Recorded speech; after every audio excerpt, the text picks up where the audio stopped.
This is the three-headed dog of Greek mythology. This creature was a guard dog to the entrance of hell.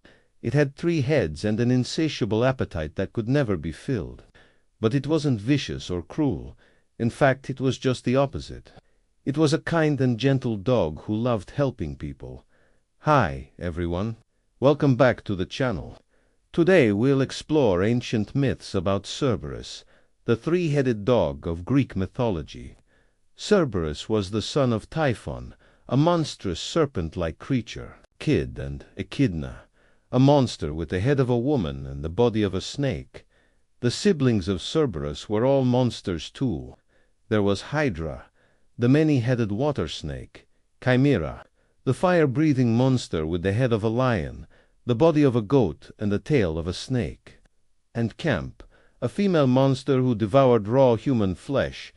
As you can imagine, being related to these creatures didn't have the best reputation. To make matters worse, Cerberus was also half-brother to another infamous beast, the Sphinx. These relatives were all banished to Tartarus for their monstrous appearance and actions. But Cerberus was different. He didn't like causing mayhem and spreading terror.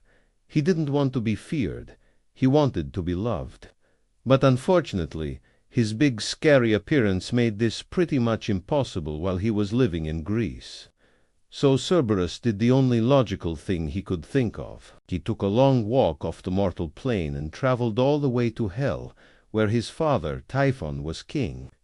Cerberus hoped his dad would help him become a nicer, more lovable dog. But Typhon just laughed at the thought. "You will always be a monster," he told Cerberus, "and monsters belong in hell." Cerberus was devastated. All he wanted was to be accepted by other creatures, but he knew his father was right. So he decided to make the best of it and became a guard dog to the entrance of hell. Cerberus's new job was to prevent the dead from leaving hell prematurely. You see, hell was a place of torment and anguish, and Hades didn't want any meddling heroes wandering around and stealing souls before they had paid their debts. Sometimes visitors would arrive at hell seeking to rescue a friend or family member, but Cerberus would never let them pass. He didn't enjoy hurting the feelings of the living, but it was his job to guard the gates of hell. And he took that responsibility very seriously. However, every now and then, a hero would come along with a plan to defeat him. They would bring him toys to distract him or try to trick him into falling asleep. Some even offered him delicious treats. But Cerberus would turn down all of these offers. You see, Cerberus was a very disciplined dog. He wouldn't allow himself to get distracted, tired, or full, because he was afraid that if he let his guard down for even 1 second, someone would sneak past him and escape from hell. For centuries, Cerberus worked tirelessly as a guard dog, never taking a break, never getting distracted. That was until a hero named Heracles came along. Heracles was no ordinary hero. He was the son of Zeus, the leader of the gods, and he was known throughout the land for his strength and bravery. When Heracles set out to do something, he saw it through to the end, and when he made a promise to someone, he always kept it. One day Heracles visited hell. He wasn't trying to steal a soul or cause trouble. He just wanted to visit his friend, the great hero, Theseus, who had died on a quest many years ago. Cerberus was, of course, furious when he heard this request. He didn't like anyone sneaking around in hell, and he especially didn't like heroes thinking they could just waltz right in and take someone away.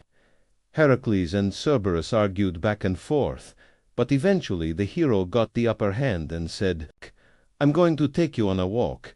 Before Cerberus knew what happened, he was being pulled away from the entrance to hell. He tried to resist, but Heracles was too strong. So the two started walking away from hell and toward the edge of the world, where the sun sets and the sky meets the sea. The entire time they walked, Heracles talked about everything except what they were doing. He discussed the adventures he had planned for the next few months, the beautiful woman he would be marrying, and the wonderful life he lived. Cerberus listened intently, not interrupting once. He enjoyed listening to Heracles, and couldn't help but feel a strange sense of connection with the hero. For the first time in his life, Cerberus actually liked being around someone. After several hours of walking, Heracles stopped and turned to Cerberus. "Here we are," he said, pointing to the sunset. "Let me go," replied Cerberus. "I have to guard the gates of hell." "Nonsense," said Heracles. "You need to take a break. You can't work 24/7 without rest." And with that, the hero threw a ball into the distance. Without hesitation, Cerberus took off after it. The chase lasted for quite some time, and by the end, both the dog and the ball were covered in dirt. Once they returned, Heracles suggested they play again, but Cerberus refused. He didn't want to disappoint the hero, but guarding the gates of hell was his responsibility. And besides, he needed to get home so his fur could stop getting dirty. Heracles understood and gave Cerberus a pat on the back. Then he helped the dog clean himself up and find a comfortable place to sleep. The two spent the night talking about their hopes and dreams, and when they parted ways the next morning, it was like they had been friends forever. Now, whenever Heracles visited hell, Cerberus would leave the gates unguarded, so he could spend the day with his favorite hero, Cat, and sometimes Heracles would bring Cerberus toys or delicious treats, which the dog would happily accept. But even though Cerberus enjoyed spending time with the hero, he still knew his responsibilities. And whenever Cerberus left, the dog would return to his post and guard the gates of hell like he always had. Meanwhile, the other monsters Cerberus had grown up with hadn't changed much. Hydra was still trying to kill anyone who came near her. Chimera was still breathing fire, and Camp was still eating raw human flesh.